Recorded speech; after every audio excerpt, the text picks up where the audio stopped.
Hey guys, welcome back to English with Duke and Megan. Today we're going to be going over some words that sound a little bit differently, whether you're pronouncing them and using them as a noun or a verb. So we're not going to go deep into the definitions of them. We're just solely focusing on the pronunciation. And just pay attention to how she pronounces the noun, because she's going to be talking about nouns and I'll be talking about the verbs. And for the nouns, the stress will falls on the first syllable. Pay attention to that. And when I say the verbs, and the stress will fall on the second syllable. Okay, so the first word we're going to be talking about today is a default. The computer had to be reset to the default settings. That would be an example of using that. All right, and for the verb is default. So you could see that how my voice goes slightly higher in the second syllable. The next word is a recall. You could be talking about a recall on drugs or a recall on formula. Or even cars, right? Yeah.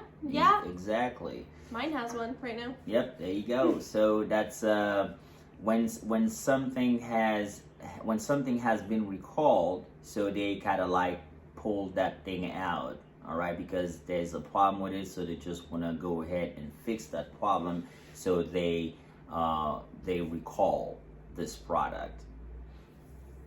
The next word is produce. So an example of using this one would be, she went to the store to buy some fresh produce. All right, and the verb is to produce, is to create, to make a video like we're doing right now. We're producing something, so we're making something, and the pronunciation is produce, and the stress falls in the second syllable. The next word is a rebel. You could say, she hated doing schoolwork. She never did it, so she was a rebel. All right, she always rebels, her schoolwork. All right, let's put it this way. So the pronunciation is rebel for the verb. So the stress is on the second syllable, rebel. The next word is a record. So you could use it in a sentence saying that he just dropped a new record, talking about a song.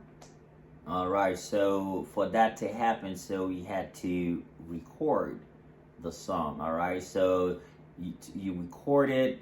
What we're doing right now, we're recording a video. So that's the verb. The pronunciation is record, and the stress falls in the second syllable. The next word is a desert. You could say the desert was hot and dry and very, very lonely. Yeah, so the verb is to desert. All right, so you say he deserted his family, so like he abandoned his family, so he went away and never came back. So you see, it's desert. To desert, deserted. The next word is perfect. You could say he is flawless. It seems like he is perfect. All right, so, and the verb is perfect. To perfect. So here, if you want your pronunciation to be perfect, so you have to perfect it.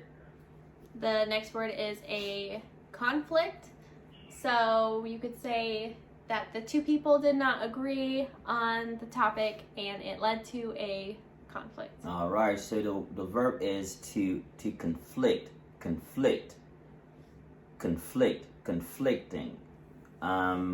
What an example that I could take would be, she says one thing today and another thing, then two different ideas that are not the same, right? Yeah, conflicting. So it's still very conflicting, all right? Conflicting ideas. And what's the last one? The last one is convict. So I could say that he has been to prison, and so he is a convict. All right, so the verb is to convict, all right? A convicted felon. So a trick to that, like how to pronounce the last two words, is to place the back of your hand under your chin. So a trick, to just help you, perfect your pronunciation. Just place the back of your hand under your chin like this. All right. So, yep, Megan will show you too. And when I say the noun, you notice like there's gonna be some movement of my jaw going down, pushing the back of my hand down, right? So it goes like this. Con. You see? Con. Convict. So you know that's the noun. For the verb, there won't be any movement of my jaw pushing my hand down or the back of my hand down. So it says the same. So it's convict, conflict. You see?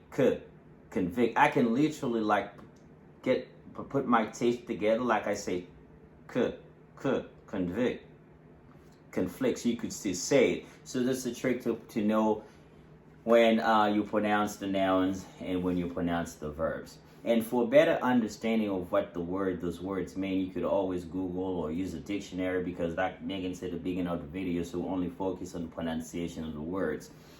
And we're going to be bringing you more words, more similar words, and we know like some of y'all, like been struggling with pronunciation, so it's only for English learners, all right? So always keep at it, practice, and then that way you can perfect your pronunciation. One last thing I have for you before we leave, it's an idiom, all right? It's an idiomatic expression, and it is to have a close call. So when you say somebody has a close call, somebody had a close call, you say that something bad almost happened to them. For example, for me, I can take an example. I can say, I had a close call this morning. A car almost hit me. I did not get hit by the car, but it almost happened. So that's what I say. I had a close call. What example you have, Megan? I could say, she tried to slap me, and I dodged it, and that was a close call. Like you do some karate, yeah. Stuff. Yeah. So you see, she didn't get hit. Before that even happened, she dodged it, right? So that was a close call. All right, guys, that's all for today. So we're gonna bring you maybe tomorrow or Thursday or Friday. So we don't know, but we make sure like we're bringing you more stuff to help you improve your English. And we always remember to like, share, and spread the knowledge. All right, make sure you let your friends. Make sure you let your friends know. Subscribe to our channel so you can get more stuff from us. And remember, what else was that? Yeah. All right, then, guys. Spread the love. Yeah, spread the love too, and then we'll see you next time.